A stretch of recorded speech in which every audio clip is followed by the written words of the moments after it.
बिस्मिल्लाहिर्रहमानिर्रहीम। आरएसएस प्रमुख मोहन भागवत जी के नाम खानखाह सरवर आलम यानी जगत गुरु आश्रम के सूफ़ी फ़क़रा का खुला संदेश।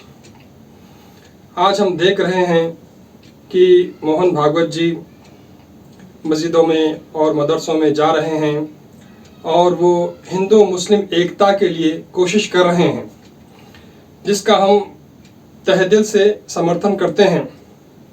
और जो एक्स प्रेसिडेंट थे आरएसएस के सुदर्शन जी, आपका एक बयान आया था कुछ साल पहले। सुदर्शन जी ने कहा था कि अगर मुसलमान हमारे राम जी और किशन जी को नबी मान ले तो हिंदू मुसलमानों में जो झगड़ा है वो ख़त्म हो जाएगा। तो उस समय भी हम सूफ़ी फ़क़रा ने ये बयान दिया था और आज भी ये बयान दे रहे हैं कि दुनिया में हर कौम में, हर ख़ित्ते में नबी और रसूल आए हैं और मुसलमानों को चाहिए कि राम जी और किशन जी की इज़्ज़त करें। और क्योंकि वो हादी है, इस कौम के, हिंदू कौम के हादी है। और आप अगर देखेंगे कुरान करीम को, सूरह फातिर सूरा नंबर 35 और आयत नंबर 24 में अल्लाह ताला फरमाता है, वो इम्मिन उम्मतिन इल्ला खला फ़ीहा नज़ीर। ऐसी कोई उम्मत नहीं है जहाँ पर हमारी तरफ से कोई डराने वाला ना भेजा गया हो। तो हम देखते हैं कि हिंदुस्तान इतना बड़ा खित्ता है, क्या यहाँ पर कोई अल्लाह की तरफ से डराने वाला ना आया हो? ये बात गलत हो जाती, ये कुरान के ख़िलाफ़ होती। क्योंकि कुरान करीम में अल्लाह ताला फरमाता है कि हर कौम में हमने डराने वाले को भेजा है। और इसी तरह आप कुरान करीम में देखेंगे, सूरह रात सूरा नंबर 13 आयत नंबर 7 में अल्लाह ताला फरमाता है, वलिकुल्लि कौमिन हाद। हमने हर कौम में हादी को भेजा। क्या हिंदुस्तान की कौम में हादी नहीं आए? बेशक आए थे। राम जी और किशन जी ये हादी थे, हिदायत देने वाले थे। और इसी तरह आप अगर कुरान करीम में सूरह यूनुस सूरा नंबर 10 आयत नंबर 47 अगर देखेंगे तो इसमें ये बात बताई गई है कि वलिकुल्लि उम्मत रसूल, यानी अल्लाह ताला फरमाता है कि हमने हर उम्मत में रसूल को भेजा है। तो सवाल ये पैदा होता है, जब हर उम्मत में रसूल भेजे गए हैं तो फिर क्या हिंदुस्तान में कोई रसूल नहीं आए? बेशक आए हैं। तो ये राम जी, किशन जी ये नबियों में से होते हैं, क्योंकि 1,24,000 अम्बिया दुनिया में आए, हदीसों में इसका जिक्र है। तो एक मुसलमान का ईमान है, आमनतु बिल्लाहि व मलाइकतिही व कुतुबिही व रसूलिही। हम ईमान लाते हैं अल्लाह पर, अल्लाह के रसूल पर और तमाम नबियों पर और तमाम किताबों पर। इस तरह मुसलमान का जो ईमान है वो मजमुआ है तमाम ईमानों का। तो एक मुसलमान 1,24,000 नबियों के ऊपर ईमान रखता है। लेकिन कुरान करीम में आप देखते हैं कि जहाँ कम व पेश 29 नबियों का जिक्र है। और एक बात, मनाजिर हसन गिलानी रहमतुल्लाह अलैह आपने एक किताब लिखी अन-नबी अल-खातम। उस किताब में आपने ये बात बताई कि गौतम बुद्ध भी नबी थे, क्योंकि आपने बताया कि जुल्किफ्ल कहा जाता है। कुरान में एक नबी का जिक्र आया जिनका नाम जुल्किफ्ल, काफ फे लाम, जुल्किफ्ल। तो इसी बात को गौतम बुद्ध को कपिल वस्तु वाले कहा जाता है हिंदुस्तान में, काफ पे लाम यानी कपिल।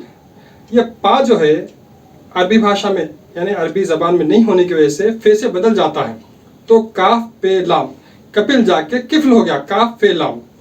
तो इस तरह से गौतम बुद्ध भी नबी है, आप तहरीर फरमाते हैं। और इसरार अहमद साहब ने भी कहा कि गौतम बुद्ध आप नबी थे और वो जो है ना जुल्किफ्ल जिसका जिक्र कुरान करीम में आया है। और हम देखते हैं कि बहुत बड़े अल्लाह वाले हज़रत मदहर जाने जाना रहमतुल्लाह अलैह, आपकी तसानीफ में ये बात मिलती है कि आपने एक मर्तबा कश्फ देखा और कश्फ में तमाम नबियों को देखा, वो सफ़ में ठहरे हुए हैं और उस सफ़ में, नबियों के सफ़ में किशन जी भी ठहरे हुए हैं। आपकी ये बात तहरीरन मौजूद है। और इस बारे में हमको एक हदीस भी मिलती है। हुज़ूर अकरम सल्लल्लाहु अलैहि वसल्लम फरमाते हैं, काना फिल हिंद नबियन लौनुहु अस्वदुन इस्मुहु काहिन। यानी हिंदुस्तान में एक नबी ऐसे गुजरे हैं जिनका रंग काला था, जिनको कन्हैया के नाम से याद किया जाता था। तो गर्ज के हम देखते हैं कि हिंदुस्तान में बहुत सारे हादी आए हैं और वो अच्छे मार्ग की तरफ मार्गदर्शन करें और इनके किताबों में तौहीद की तालीम ही दी गई है। تو اللہ ताला कुरान करीम में फरमाता है कि हमने बाज़ नबियों का जिक्र कर दिया है और बाज़ का नहीं किया। तो इस तरह हम देखते हैं कि और उस ज़बान में, क्योंकि अरबी ज़बान में हर नबी नहीं आए बल्कि दीगर ज़बानों में भी आए। इसकी दलील क्या है? सूरह इब्राहिम सूरा नंबर 14 और आयत नंबर 4 में अल्लाह ताला फरमाता है, वमा अरसलना मिन रसूलिन इल्ला बिलिसानि कौमिही लियुबय्यिना लहुम, यानी ऐसा कोई नबी या रसूल नहीं है जो उस कौम की अपनी ज़बान में ना भेजा गया हो ताकि उनको खोल कर बयान कर दे। तो इस तरह हिंदुस्तान में अगर कोई संस्कृत में नबी आए हैं तो ज़रूर आए होंगे, और नबी जो लफ्ज़ है वो नबा से निकला है। नबा यानी ख़बर, नबी यानी ख़बर देने वाला। तो जितने भी नबी आए वो हुजूर अकरम ख़ातमुन नबीन सल्लल्लाहु अलैहि वसल्लम की ख़बर दिए। तो वो बाग का मालिक आने वाला है, वो कल की अवतार, वो नरा शम्स, वो अंतिम ऋषि। इस तरह से हर नबी और हर नबी ने बुत परस्ती से रोका है। जैसा कि आप देखते हैं कि किशन जी भगवत गीता में कहते हैं कि जो है ना, तुम भूतों को या मूर्तियों को इस तरह तुम मत पूजा करो बल्कि। और ये बात भगवत गीता अध्याय 9 श्लोक 25 में आपने बताई है। इसी तरह अगर आप शिव गीता जो राम जी की है उसमें आप देखेंगे अध्याय नंबर 18 श्लोक नंबर 17 में आप देखेंगे तो राम जी ने कहा, न माता न पिता तस्या न भ्राता न च मातुलाहा न पुत्रोपि कलतरमचा न च पुत्रो न च पुत्रिकाहा, न वो उसको माँ है, न बाप है, न भाई है, न मामू है, न बीवी है, न बच्चे हैं, न पोता है, न पोती है। तो इस तरह आप देखेंगे ये जितने भी तालीमात है वो कुरान से मेल खाते हैं।